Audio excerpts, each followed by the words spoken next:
Hijab-wearing mayor issues disgusting threat to Minnesota residents after her Muslim cop kills white woman.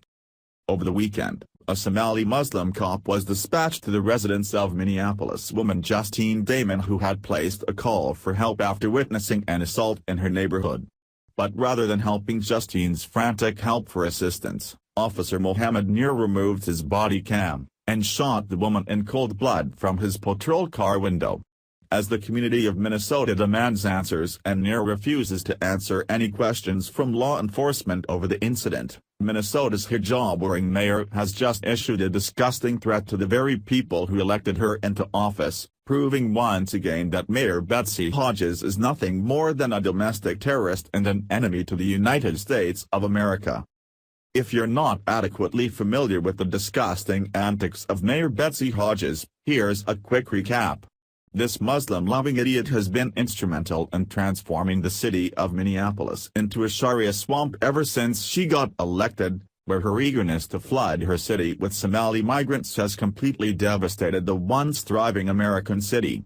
White women are constantly threatened with rape and murder, as Sharia patrols are now popping up all over this Muslim-infested city.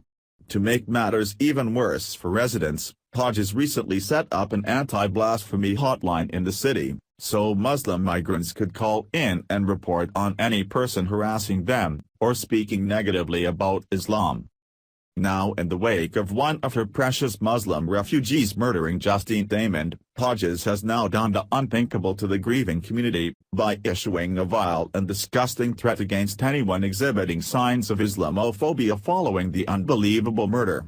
Jihad Watch reports that rather than reaching out to the Justine Damon or decrying the actions of the Muslim police officer, Hodges is now warning Minneapolis residents against acting like bigots towards the Muslim community, while reinforcing the false premise that Muslims are the victims in this case, and that the persecuted community needs special consideration at this point in time. Here's the disgusting message she blasted out to all her precious refugees, where she encouraged them all to dial her anti-blasphemy hotline if they witnessed any Islamophobia occurring in the city.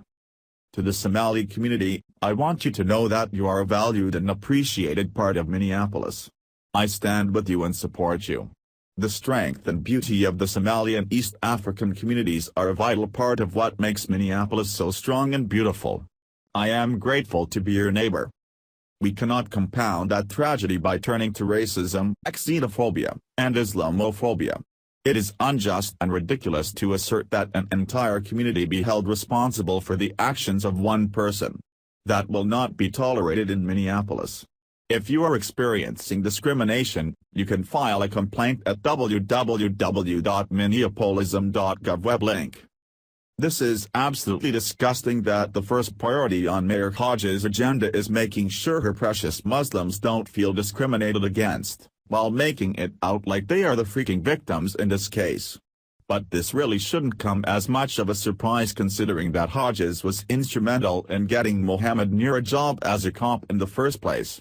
In the weeks leading up to the vicious murder of Justine Damon, Hodges gushed about Officer Mohammed Nur on social media, dropping the Muslim up as the poster boy for successful Muslim migration and assimilation into the city of Minneapolis.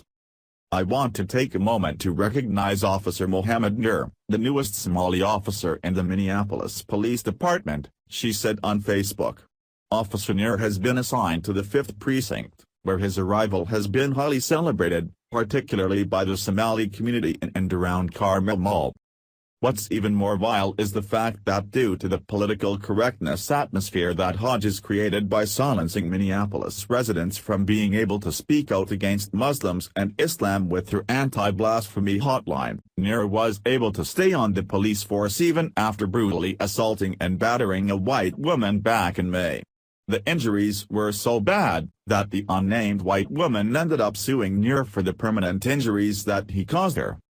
Hopefully the people of Minneapolis will wake the hell up and demand that this woman be removed from office. She is nothing more than a domestic terrorist who is willfully turning her back on the very same people who got her into office, while continuing to advance the mission these Muslims migrants have for complete Sharia law domination of the city. Thanks for watching. Please subscribe Breaking News 365 channel. Goodbye and see you again.